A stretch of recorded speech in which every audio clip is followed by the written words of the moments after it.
91 മേൽപ്പാലങ്ങൾ വന്നിട്ടുണ്ട്.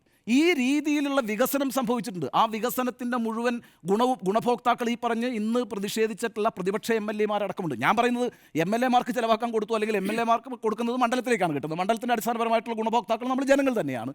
അപ്പോൾ ഇത്തരത്തിലുള്ളൊരു സാമ്പത്തിക സാഹചര്യത്തെ മനസ്സിലാക്കിക്കൊണ്ട് ഒരു റവന്യൂ ജനറേറ്റിംഗ് മോഡലായിട്ട് വന്നേ പറ്റൂ. അപ്പോഴും ഈ ടോൾ എന്ന് പറയുന്നത് ഒരു വലിയ ഇടുത്തിയായിട്ട് വന്നു വീഴാനും പോകുന്നില്ല. ഇതിപ്പോൾ VD സതീശൻ പറഞ്ഞൊരു കാര്യമുണ്ട് സഭയ്ക്കകത്ത്, നിങ്ങളുടെ ആരുടെയും തറവാട്ടിൽ നിന്ന് വിറ്റുകൊണ്ടുവന്ന സ്വത്തെടുത്തിട്ടല്ല കിഫ്ബിയുടെ പണം ഉണ്ടാക്കുന്നത് എന്നുള്ളത് ശരിയാണ്. ആരുടെയും തറവാട്ട് സ്വത്തല്ല. അതിനൊരു കോർപ്പസ് ഫണ്ട് ഉണ്ടാക്കിയിട്ടുണ്ട്. ആ കോർപ്പസ് ഫണ്ട് കൊണ്ട് മാത്രം കാര്യങ്ങൾ കൈകാര്യം ചെയ്യാൻ കഴിയില്ല എന്ന് വരുമ്പോൾ ഒരു റവന്യൂ ജനറേറ്റിംഗ് മോഡലിലേക്ക് അതിനെ മാറ്റി തീർക്കേണ്ടതുണ്ട്. ആ മാറ്റി തീർക്കേണ്ട സാഹചര്യത്തിൽ ഇത്തരത്തിലുള്ള ചില കാര്യങ്ങളിലേക്ക് പോകേണ്ടതുണ്ട്. ഒരു കാര്യം മാത്രമാണെന്നേ, ഈ പറയുന്ന റോഡിൻ്റെ ടോള് മാത്രമാണ് ഈ സംഭവിക്കാൻ പോകുന്നത്. മറ്റൊരു സ്ഥാപനത്തിൽ നിന്നും ഈ പറയുന്ന കിഫ്ബി വഴി ഉണ്ടാക്കിയിട്ടുള്ള സ്കൂളുകളിൽ നിന്നോ ആശുപത്രികളിൽ നിന്നോ ഒന്നും തന്നെയും ഒരു തരത്തിലുള്ള ഫീയും പിരിക്കാൻ കഴിയില്ല. അപ്പോൾ ഇതൊരു അടിയന്തര സാഹചര്യമാണ്. ആ അടിയന്തര സാഹചര്യത്തിന് കേന്ദ്ര സർക്കാർ ഒരു വഴി വെച്ചിട്ടുണ്ട്. കേന്ദ്ര സർക്കാർ ഉണ്ടാക്കിയ ഒരു സാമ്പത്തികമായ ഞെരുക്കത്തെ മറികടക്കാൻ വേണ്ടി കിഫ്ബി നിലനിർത്തണമെങ്കിൽ ഇത്തരത്തിൽ ചില അനിവാര്യമായ നീക്കങ്ങൾ നടത്തേണ്ടതുണ്ട്.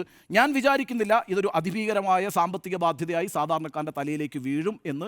അതുകൊണ്ട് ഇത്തരത്തിൽ കിഫ്ബിയുടെ ഈ പറയുന്ന മുന്നോട്ടുള്ള പോക്കിന് ഒരു അനിവാര്യതയാണ് ടോള് എങ്കിൽ ആ ടോളിനെ സ്വാഗതം ചെയ്യണം. കാരണം കിഫ്ബിയുടെ ഗുണഭോക്താക്കളാണ് കേരളത്തിലെ ഓരോ മനുഷ്യരും എന്നാണ് എൻ്റെ വിലയിരുത്തൽ.